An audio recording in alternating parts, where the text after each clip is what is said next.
crazy bastards? Welcome back to the Kimball compound, and the game has changed in the WWE. Yes, Triple H has come in and helped Kevin Owens become Universal Champion, getting in the face of Mick Foley, snagging that Universal title off his shoulder, staring him down after the match, and the quick look at Stephanie McMahon and her puzzled look. That was amazing. Where does this go from here? Triple H, I think, is pissed off that they're taking the NXT talents, and we have not seen Triple H since WrestleMania, and that loss to Roman Reigns, and the Roman Reigns thing didn't work out. So, remember a couple years ago, picture Triple H, Kevin Owens, Finn Balor, and Hideo Itami. Now, is there a possibility that this was a storyline in the works back then? I think it was. Hideo Itami went down with injury. They made it look like Kevin Owens had something to do with it in the parking lot down in NXT. And now he's back, and Finn Balor was the first Universal Champ, so the wheels were in motion, but Finn Balor went down, so we need to call an audible. We throw Kevin Owens, which is already established on the Raw roster. The guy can go in the ring, he can go on the mic. And yes, he's not the greatest looking guy. A lot of people bitch about his fat ass and all. What's he gonna do, eat the belt? There's some crazy shit out there. Yes, he's not the best of shape in physique, but athleticism, the guy can go and he can continue to go. It's not like he's blown up in the ring and he can't go because he's just out of shape. Yeah, he has a bigger body build and he's not built like John Cena, so it's time for change, and that's nothing wrong with change, and change is good. By that crowd reaction when Kevin Owens won that championship, you know, it didn't really win, but without Triple H, you know, Triple H made it happen. He beat down Roman Reigns. Then he took out Seth Rollins, which makes me believe that Seth Rollins and Triple H are going to clash at WrestleMania 33, which was the original plans, I think, for WrestleMania 32 when they were in the Authority, and they were butting heads there at the end till the unfortunate, well, problem with blowing out his knee. Seth Rollins, that is. That injury really took him out, and now we're going to continue back in the storyline, but man, I think Kevin Owens is going to run with it for a little while. Triple H is pissed off about the NXT talents just getting picked out of there, so how is he supposed to run his shows when you keep taking his talent? And the Bailey's one an exception right there. She just came up, was not drafted, and they took her. So these are things that could be, storyline wise, could be pretty cool. The game is changing, like I said.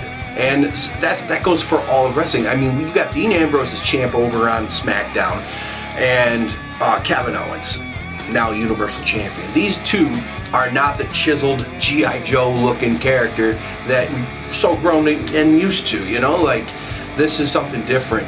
Kevin Owens is that guy who can be outside mowing his lawn, drinking a beer. That's pretty cool to some people, even casual fans, you know, tuning in like, that's the champ? Shit, I could do that. But then you see some of the things he does in the ring. Now that takes a lot of talent, and his witty remarks, on point. Give him the mic, just let him do his thing, and he's good. Dean Ambrose, though, we have to talk about that. It's fallen flat. Dean Ambrose, I thought was going to be a hell of a lot better as champion.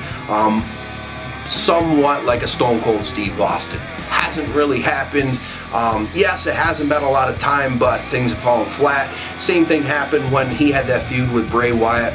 The possibilities were endless, and they fell flat as well. So maybe he needs to lose that belt like Backlash and AJ Styles moving in. Like I said, the game is changing. Somebody like AJ Styles comes in 1 year, not even a full year in the WWE, the TNA guy, which was never going to come to WWE, has this giant debut, loses at WrestleMania, which sucked. But then we continue on to beating up the face that runs the place, John Cena, and he has this killer SummerSlam match with John Cena, which was just phenomenal. No pun intended, because that match was sick, and that took John Cena and AJ Styles to do it, and that was badass. And AJ Styles proved he can go on the mic, he can do anything in the ring, and he looks like a pro wrestler. So this is awesome. Even with the odds stacked against him, they took the club away from him. He's shown he does not need that, and he can go. So I think great things there. Dean Ambrose, if he does lose, maybe this will light a fire under his ass to get his ass moving to do something. When he's not champion, he seems to do a hell of a lot better, in my opinion. What do you guys think? Comment down below. Let me tell you. Tell us about Dean Ambrose, aka Jon Moxley. What do you expect out of this guy as champion? And then Kevin Owens, Kevin Steen. What do you expect out of him as champion? Those are some great questions. If you guys have some comments to leave them down there. Kevin Steen, if you know him from that Ring of Honor run, was just awesome. El Generico, Sami Zayn, same thing. Those two had that feud, which they've tried to recreate over here in WWE, which has been awesome. Nothing wrong there. So guys, answer that in the comments down below. What do you expect out of these two champions, and do you see AJ Styles winning that WWE Championship at Backlash? Even after Ryback mentioned that Vince McMahon wanted to squash that little twerp, was that true? And that leads me into the rumors of the week.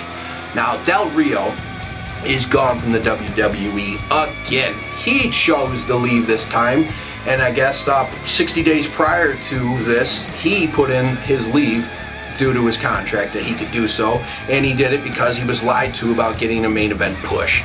Now, Ryback also said the same thing, and he said that he was going to get a main event push as well, but was lied to, and clearly they put him in all those pre-shows. So those are just the rumors, and who knows?